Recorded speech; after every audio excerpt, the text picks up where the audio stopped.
भेजा ये बहन WhatsApp के जरिए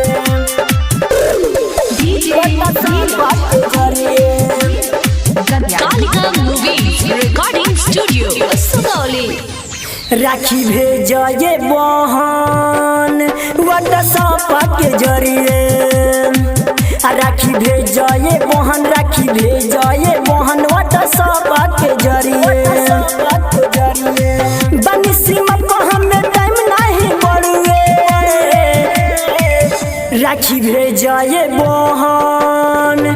WhatsApp के जरिए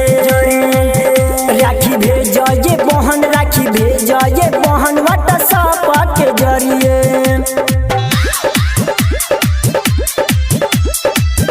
राखी भेजा ये बहन WhatsApp के जरिए WhatsApp के जरिए तू सजा के हो थाली अपन भेज दी हो प्यार तोहरा राखी के बहन हम कर इंतजार राखी के बहन हम कर इंतजार तू सजा के हो थाली अपन भेज दी हो प्यार तोहरा राखी के बहन हम कर इंतजार इहे कहीं तो हंसे बहन सुन मोरा बात दियो हमके आशीर्वाद हम रही खुशहाल दियो हमके आशीर्वाद हम रही खुशहाल हो खता ये दुया बचीन के जरिए राखी भेजा ये बहन WhatsApp के जरिए राखी भेजा ये बहन राखी भेजा ये बहन WhatsApp के जरिए राखी भेजा ये बहन WhatsApp के जरिए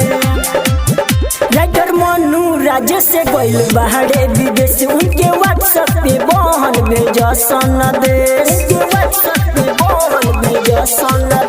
राइटर मनु राज्य से गइल बाहरे विदेश उनके WhatsApp पर बहन भेजा सनदेश बबलू के गाना बाजेला खूब सुहावन लागेला भाई बहन के त्योहार साल भर पे आवेला भाई बहन के त्योहार साल भर पे आवेला सीमा पे बनी हमके टाइम नहीं बढ़वे राखी भेजा ये बहन WhatsApp के जरिए राखी भेजा ये बहन राखी भेजा ये बहन WhatsApp के जरिए बनिसी मत हमें टाइम नहीं बढ़वे राखी भेजा ये बहन